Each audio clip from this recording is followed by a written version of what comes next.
हाय रे किस्मत, जहां से बेआबरू होकर निकले किस्मत हमें दोबारा वहीं लेकर आ गई। ये बात मैं कर रहा हूँ हरीम के लिए। ड्रामा सीरियल खुमार में हरीम जिस घर से बेआबरू होकर निकाली गई थी उसी घर में आ गई है, लेकिन अब जो है इसका स्टेटस जरा चेंज है। पहले ये एक बहू की हैसियत से थी, लेकिन इस मर्तबा ये आई है अपने बॉस के साथ एक इवेंट प्लानर की हैसियत से। और इसने जो इवेंट प्लान किया है उस इवेंट प्लानर के हवाले से फाइज से पूछा उसके बॉस ने। और जब बॉस ने फाइज से पूछा तो फाइज ने बड़ी सेटिस्फेक्शन का इजहार किया कि आपकी जो अरेंजमेंट है बहुत अच्छी है, बहुत अच्छी जो है आपने मैनेजमेंट की है इवेंट की। तो उसके बाद उन्होंने कहा आइए मैं आपको अपनी असिस्टेंट से मिलाता हूँ। जैसे उन्होंने कहा तो उस वक्त जो है फाइज ने हरीम को देख के चौंक गया। और यहाँ पर जो सबसे ज्यादा झटका पड़ा है वो पड़ा है आंटी कहकशा को। खुद हरीम को भी पड़ा है ना, हरीम को भी पड़ा है, लेकिन उनसे ज्यादा झटका पड़ा है आंटी कहकशा को, क्योंकि आंटी कहकशा अपनी जो है ना सर तोड़ कोशिशें जारी रखी हुई हैं कि किसी तरह जो है वो फायज और हरीम के बीच में डिवोर्स हो जाए और इन दोनों में सेपरेशन हो जाए। लेकिन अभी तक ऐसा कुछ भी नहीं हो पाया है, बल्कि यहाँ पर फाइज का जो उसके ऊपर ट्रस्ट है वो दोबारा डेवलप होना शुरू हो गया है। अभी तक इस चीज को जाहिर नहीं किया गया है, लेकिन पिछली एपिसोड में हमने जिस तरह से देखा कि नासिर आके उसके ऑफिस में उसे बता रहा है और हाँ, वो उसके ऑफिस में जब आया था ना वो अच्छा एक चीज और भी क्लियर हो जाएगी अब इसको कि ये जो वीडियो नासिर ने इसको दिखाई थी वो इन्हीं के साथ थी, मुदस्सिर सर के साथ। हाँ, मुदस्सिर सर के साथ। और मुदस्सिर सर जो है यहाँ उन्होंने यहाँ पर इस बात को क्लियर भी कर दिया कि ये मेरी असिस्टेंट है। हाँ, उन्होंने ये नहीं कहा कि मैं किसी से मिलाता हूँ या आप मिले इनसे। उसने डायरेक्टली जो एक सबसे पहला जो उसने वर्ड कहा था, सेंटेंस कहा था, वो ये कहा था मैं आपको अपनी असिस्टेंट से मिलाता हूँ। तो यहाँ पर फाइज खुद एक बिजनेसमैन है, उसे असिस्टेंट का मतलब पता है कि असिस्टेंट है तो उन्हें ड्रॉप भी किया जा सकता है, पिक भी किया जा सकता है, तो ये सारी चीजें। और यहाँ पर अब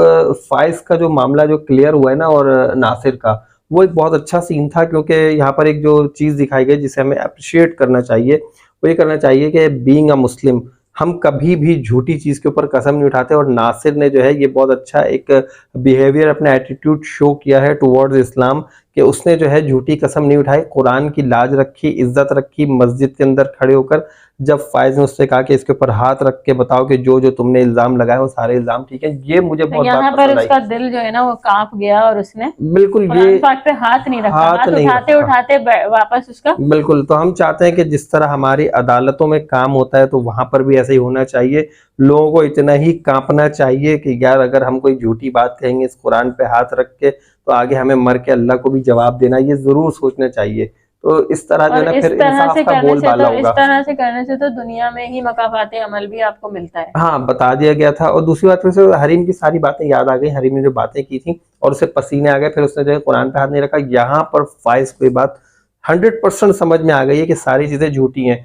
लेकिन इस चीज फाइज ने उससे कहा भी यही था कि हरीम के बारे में जो कुछ तुमने कहा है अगर वो सच है तो तुम इस पर हाथ रखो, मैं इस किताब पर यकीन रखता हूँ, मैं मुसलमान हूँ। हाँ, उसने ये बिल्कुल अपना इस्लामिक पॉइंट ऑफ व्यू बताया था। और यहाँ पर एक चीज नोट की हो या नहीं की हो आप लोगों ने, मैं आप लोगों को रिमाइंड करा देना चाहता हूँ कि जब हरीम के और फाइज के मामला खराब हुए थे तो हरीम के जो अब्बा जान हैं वो फाइज के पास गए थे बात करने के लिए, लेकिन फाइज ने उनसे बात करने से मना कर दिया था, रिफ्यूज कर दिया था। और उन्होंने कहा था कि आप मेरे घर से चले जाएं। लेकिन निकलते निकलते उन्होंने ये बात चीख चीख कर कह दी थी कि भाई जहन में एक जो कहते हैं ना एक क्लू छोड़ दिया था। हाँ, उसके दिमाग में बात डाल दी थी कि भाई जो कुछ भी है वो तुम्हारी अम्मी और नासिर ने मिलकर प्लान किया हुआ, इसमें हरीम का कोई कसूर नहीं और तुम इस वक्त जो है तुम इस वक्त अंधेरे में काम कर रहे हो। तो जब ये सारी बातें की थी, ये सारी बातें अब उसे समझ में आएंगी कि हाँ भाई ये बात बिल्कुल ठीक है। आगे जब बहुत सारी चेकिंग होगी, अभी आंटी कहकशा का अकाउंट भी चेक किया जाएगा। अच्छा, अभी तो एक चीज वो तो आगे जो होगा देखेंगे, लेकिन अभी आने वाली एपिसोड में हमने देखा कि आंटी कहकशा बहुत ज्यादा गुस्सा हो रही हैं और वो ये कह रही कि इसको किसने बुलाया, बहुत गुस्सा हो रही है तो यहाँ पर किसने बुलाया इस इवेंट में हमारे। हाँ, तो पता चल गया ना किसने बुलाया, इवेंट प्लानर है। यहाँ पर फाइज का कोई कैरेक्टर होगा या अभी ये ऐसी चुप ही रहेगा, आप क्या कहते हैं? फाइज को गुस्सा आ रहा है देख के, ऑब्वियसली गुस्सा भी आ रहा है, लेकिन कहेगा कुछ भी नहीं। मुझे नहीं लगता अपनी बहन की अभी ये शादी हो जाने देना चाहता है कि ये हो जाए मामला, तो फिर उसके बाद इस चीज पर फाइज जो है अपने बड़े भाई से बिल्कुल अलग है। फाइज अलग है, उसका फाइज का बड़ा भाई अलग है। वो तो अपनी बहन की शादी छोड़कर चला गया। बड़े भाई ने तो बड़ा जबरदस्त झटका दिया आंटी कहकशा को। हाँ, बहुत भरोसा था उन्हें। एनीवेज अब फाइज जो है वो हरीम को कुछ भी नहीं कहेगा और यहाँ पर जो है सिर्फ देखेगा या सिर्फ सर हिला देगा या फिर हरीम चली जाएगी, रस्मी जुमले अदा कर देगा कुछ भी कर देगा, इस तरह के मामला हो सकते हैं। लेकिन यहाँ पर जो है वो आंटी कहकशां बहुत ज्यादा नाराज होंगी और कहेंगी कि तुम्हें किसने बुलाया था। उसके ऊपर जो हरीम के बॉस हैं, क्या नाम है इनका, मुदस्सिर साहब जो है फौरन कहेंगे कैसे बात कर रही हैं आप मेरे असिस्टेंट से। तो यहाँ पर भी बात क्लियर हो जाएगी आंटी कहकशां को और फायज को कि ये बार बार असिस्टेंट ही बुला रहे हैं, ना तो उन्होंने ना तो उन्होंने कहा कि भाई मेरी फियांसे हैं, ना तो उन्होंने ये कहा कि भाई मेरी वाइफ है, ऐसी कोई बात नहीं की। तो यहाँ पर ये सारी बातें जो क्लियर हो जाएंगी। अच्छा, उसके बाद यहाँ पे इंटरेस्टिंग सीन ये होगा कि अब जो है फायज की जो बहन है उसकी शादी भी खत्म हो रही है, यहाँ पर बारात वापस जाने वाली है। अच्छा, फिल्मी सीन होने वाला है। इसमें क्या चीज, एक चीज अहम है इसमें, इनके साथ मामला ये है कि जिस तरह ये लोग खुद करप्ट है ना, तो ये आगे इनको फैमिलीज भी करप्ट ही मिल रही हैं। हाँ, जितने लोग मिल रहे हैं, अच्छा मजे की बात है, बिल्कुल ही बहुत अच्छी बात की, इनको जितने भी लोग मिल रहे हैं ना, जैसे ये खुद वो कहते हैं ना नवा आया सोनिया, तो ये नए नए अमीर हुए, नई नई दौलत आई है, तो इनको जितने भी लोग मिल रहे हैं ना, वो सारे नई नई दौलत वाले लोग मिल रहे हैं और वो सारे इन्हीं की तरह हैं जो लूटने वाले, पैसे लूट ले बटोर ले किस तरह। तो वो अभी जो बेटी का ससुराल मिला वो भी वैसे ही मिला, वो भी नई नई दौलत वाले, और उन्होंने ठीक ठाक तरीके से इनको लूटने का बड़ा अच्छा प्लान बनाया हुआ। गाड़ी बुक करा ली है, ब्रांडेड सूट्स आ रहे हैं, फिर जितनी भी चीजें वो कह रही है कि भाई हमारा जो प्रेस्टीज का मामला है, हम जो है वैसे तो दौलतमंद लोग हैं, लेकिन हम अपने खानदान में क्या बताएंगे कि कैसी जगह शादी की, लड़की वालों ने क्या दिया क्या नहीं दिया। तो ये सारी चीजें चल रही हैं।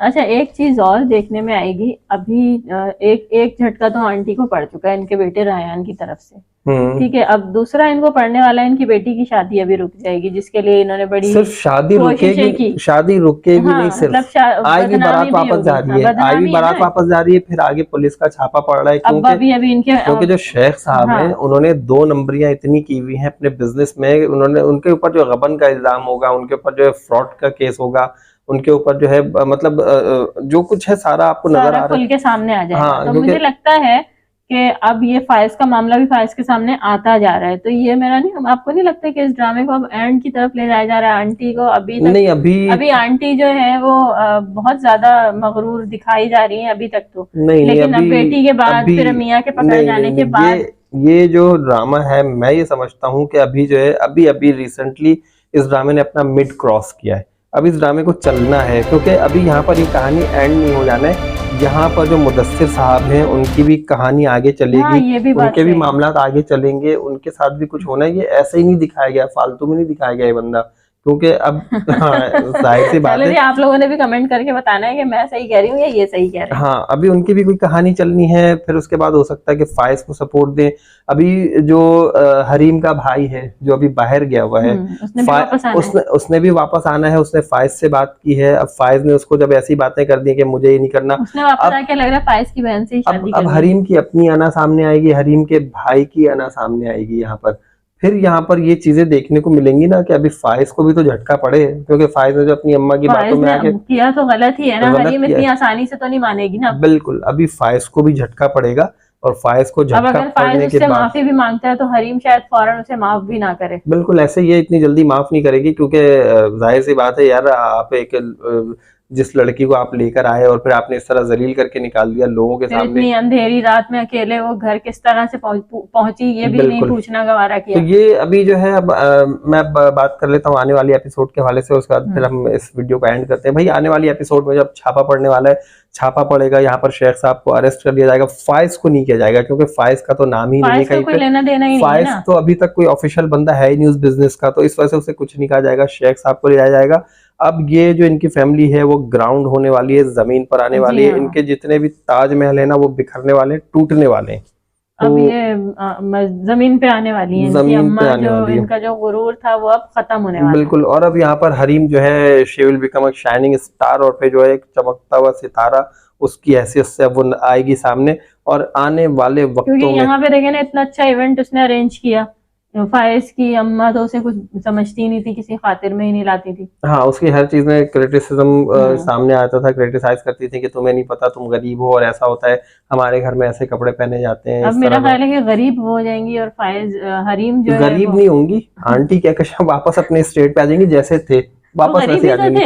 हाँ, वापस आ जाएंगी, वैसे ही रहेंगी। तो थे। हाँ, तो एनीवेज अब यहाँ पे नासिर की भी पोल पट्टियां खुलनी है। नासिर भी अपने क्या कहते हैं उसको, नासिर की भी शादी इतनी आसानी से तो नहीं होगी ना। उसकी शादी अगर हो भी जाएगी तो उसकी शादी भी खत्म होगी, है ना। मैं समझता हूँ अगर नासिर की शादी हो भी जाएगी तो खत्म हो जाएगी, क्योंकि हुस्ना जो है वो खुद भी ये परेशान है कि इतने पैसे कहाँ से आ रहे हैं इस बंदे के पास, ना कोई काम धंधा करता है ना कुछ, दिन भर घर में पड़ा रहता है और लाखों रुपए खर्च कर रहा है। भी परेशान है, अम्मा ही परेशान है बस। पैसा ला कहाँ से यहाँ पर नासिर की शादी अगर हो भी जाती या तो नहीं होगी, अगर हो जाएगी तो खत्म होगी, उसे सबक मिलना है क्योंकि जितना कुछ इसने किया हुआ है उसे सबक मिलना है। तो एनीवेज अब हम वीडियो को यहीं पर एंड करते हैं। इस ड्रामे का रिव्यू आज तक के लिए इतना काफी है और नेक्स्ट रिव्यू तक के लिए आप जल्दी से चैनल को सब्सक्राइब कर लीजिए भाई, जिन लोगों ने सब्सक्राइब नहीं किया वीडियो को लाइक कर लीजिए और हमें दीजिए इजाजत। अल्लाह हाफिज।